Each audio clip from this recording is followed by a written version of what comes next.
about those misadventures in your roaring 20s, yeah? We'll get onto that in a bit. So first of all, I'd just like to ask you all to join me in congratulating the recently legally conjoined Mr and Mrs Muddiman. Again, so please a round of applause for the newlyweds.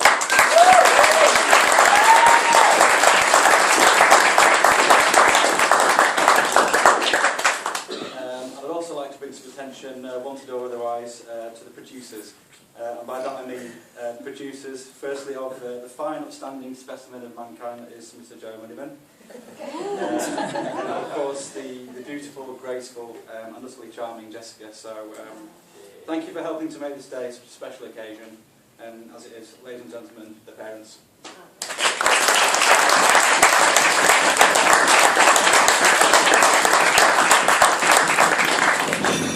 And the longer the applause, the shorter the speech. So let's get started then. When Joe asked me to be his best man, I thought, wow, what an absolute honour. I felt a warm, fuzzy feeling inside, bursting with pride and emotion. And that feeling was quickly replaced with fear and anxiety when confronted with the prospect of making a speech at his wedding, in front of such good-looking and slightly tipsy guests. And as I stand here now, I'd say I shouldn't have been so worried because most of you are all hammered probably in the back. Got a laugh? We will be. So I've been thinking about this for the last few weeks, and it's felt like I've been locked in a room full of mime artists, in other words, utterly speechless.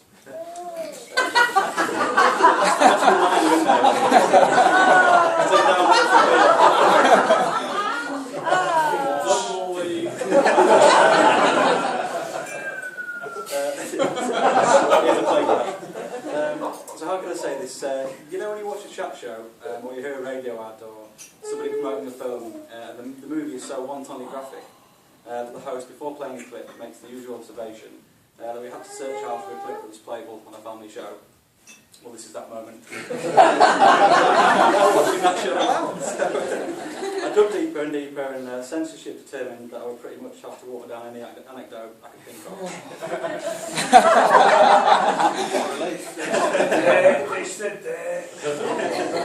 I even considered doing a slideshow explaining the context, but then I saw what I had to work with, and again, it's a family show. So what can I say about Joe? A man that at first glance appears to be calm, intelligent, and in control of his actions. I can read between the lines there. And other times, when he thinks no one important is looking, he seems like a broken biscuit in a tin.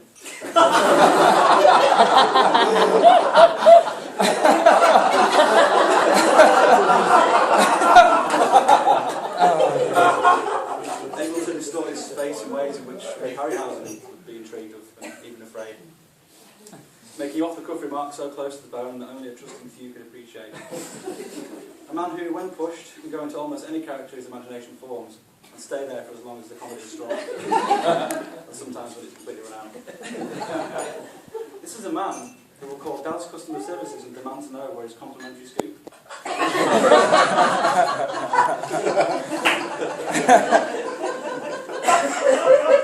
This is a man comfortable calling a Chinese takeaway and ordering a full menu, giving the address and telephone number from the front of the leaflet as his own.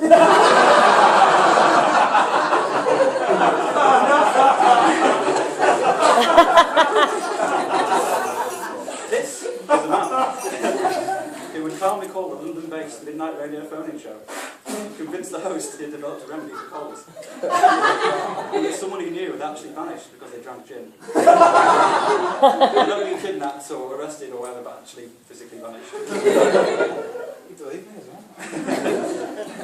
You might not know this, but Joe is also a man who has excellent artistic ability. He's created many works of art based on a man called God, performing sexual acts with inanimate objects, like himself. He's done remarkable so far today. I haven't seen a single rude picture on any of the napkins, but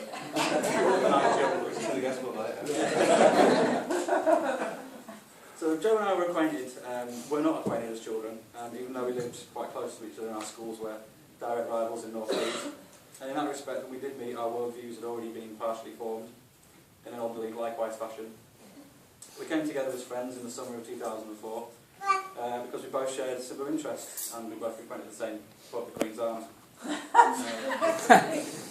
so similar in personality, in fact, that we skipped the usual get-to-know-you stuff and just got on with playing endless games of Pro Evo, punctuated by Sky Sports News, which turned out to be the craziest transfer window of all time when Abramovich took over at Chelsea. And of course, all the usual things you do before you go to uni, like watching pretentious, thought-provoking movies. All this while trying to learn guitar and generally being cool. Love and other things at first sight. During these long periods of summer procrastination, the evidence was clear. We were in tune comedically. In other words, we made each other laugh a lot, in ways that most people would find alarming, to say the least. Again, this was mostly due to our influences growing up. We idolised the likes of Dick and Bob and anything written by Chris Morris. That whole summer felt like an episode of Jam, slow motion, in barely legible poetry. But the thing that's clear to me now, more than anything, we shared an intense desire or ambition to be like our music heroes. The only thing we lacked was any sort of talent.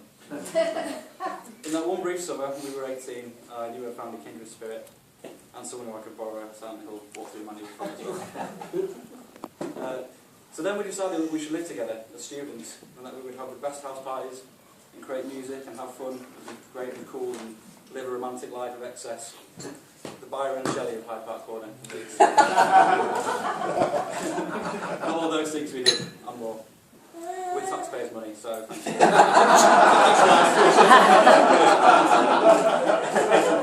Unfortunately, we were never published, so you'll never be compensated monetarily or culturally. So thank you, Joe, for 2 of the best years of my life.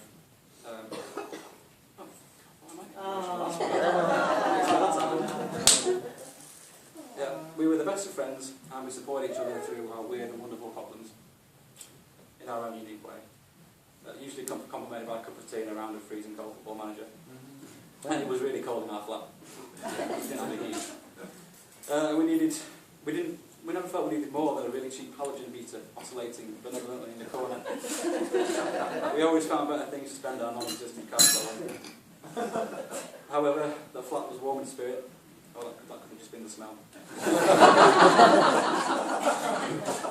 Our house parties were the stuff of legends, and there were 1 or 2 amongst us gathering today who have witnessed such fashion crimes as Joe wearing eyeliner and lip gloss, myself in a dress, and a whole interior of our flat covered in black bin bags. That was a thing. That was a thing. That acted, it was a thing. It acted much more as waterproofing than it did GMC. We did produce one party which did so much damage and caused so much mess that we actually locked the main living room door. Didn't go back in again. Some say it's still there, the walls. The walls haunted by the echoes of Nathan, passionately describing the importance of Morris's B-sides to find last year. I think also I probably have part of my soul in that room as well. But it was Joe's passion for filmmaking, comedy and surrealism led up to our first meeting with a man known as Frank Turban.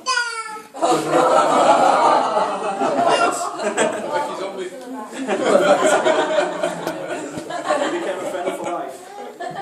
That was in those days. Unfortunately, Frank couldn't be here today. Last I heard, he was shouting the names of capital cities to students coming out of the university library.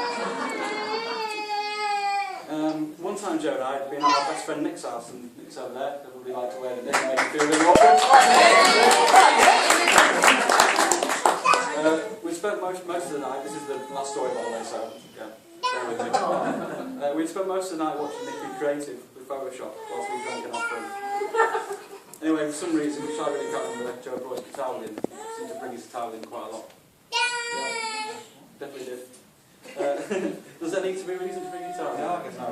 It was a small wooden acoustic guitar painted on the back and the cover of Hail to the Thief. Very accurately, I might add. So when we decided it was time to go home after walking most of the way back, alright, we decided to walk back. After walking most of the way back from Royal Park to Hyde Park, we thought it would be a good idea to sit on the hill in the middle of Hyde Park and play a song. It was 5 AM.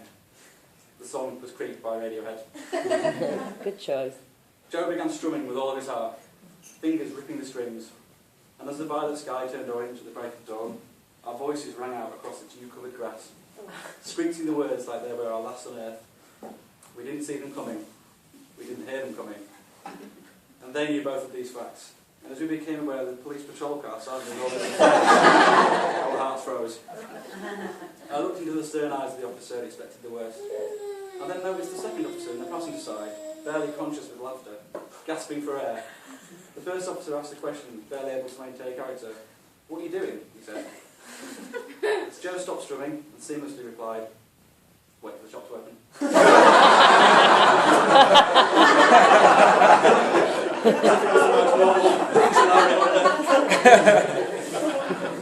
And the convict just shook his head, told us to clear off and go to bed. And that's probably the most family-friendly story I could tell. So if it wasn't late night shenanigans, cold winter drum circles, Thursday night football, or alienating others with our brilliant in-jokes, then we were at home creating music, creating videos, playing video games, and in our downtime studying for our degrees. Something that I never quite managed at that time anyway. Joe had discovered an employer in Betfred who didn't care, and let's face it, Rob basically encouraged that kind of behaviour. In my brief stint in William Hill, they weren't too keen on me calling to work looking like a dishevelled bandit. I bet Fred Leeds, however, I believe it was a contractual obligation to fax phallic pictures as often as possible to the manager. And Rob was the manager. In those days, the idea of either of us finding a soulmate with a calming factor, somebody we would sacrifice our bachelor lifestyles for, seemed a distant notion.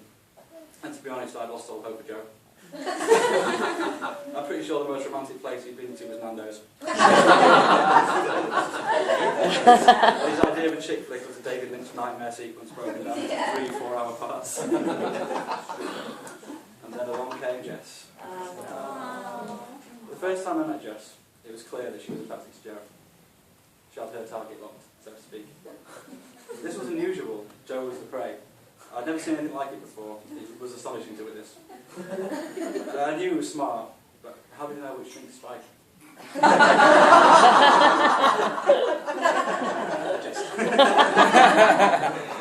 But of course, it happened. The most attractive girl at the party had her heart set on this mysterious young man with dark hair and unusually large eyebrows.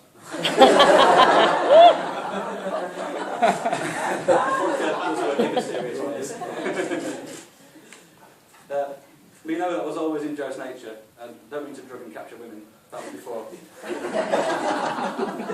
to aim high. And with Jess, he certainly did that. So high, he pretty much reached the stars. So well done, Joe. All we need now is for Newcastle to win a trophy, and then he can retire from the world with a lot. So Joe and Jess, they're a couple that complement each other perfectly. And by that I mean she keeps him in check and on course. They both emanate warmth and friendship. They're a great team and share an optimistic view of the future. And what a future they're set to have. Oh. When the stars, this is a cheesy bit by the way, so. When the stars align for two people, it's a rare and special thing. And today is the day we celebrate these two stars aligning. For me, this has been the biggest honour of my life to stand by my best friend's side. Even though we now live in different countries, I'll always be there for both of them, whether they want me there or not. I know they will be for me too. So I thank them both for their friendship. So I'd just like to end to say a few words, and yeah, it's a quote, as is tradition, I think, with best among speeches. But one that sums up really what love means. What true love gives you is focus in life, to live your dreams, not in the flowery high prose of Oscar Wilde or Shakespeare or something like that, but from a much humbler source, and you probably all will recognise the source. No one's ever stuck with me for so long before, and if you leave, I remember things better with you. I do. Look, P. Sherman, 42. I remember it, I do, it's there. I know it is, because whenever I look at you, I can feel it. And I look at you, and I'm home. Please. I don't want that to go away. I don't want to forget. And that's from finding email. If anyone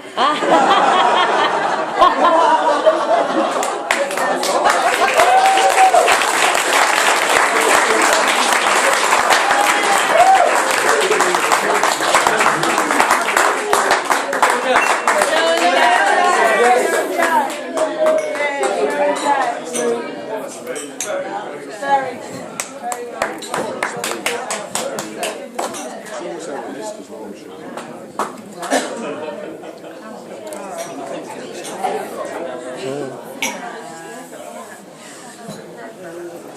pressure.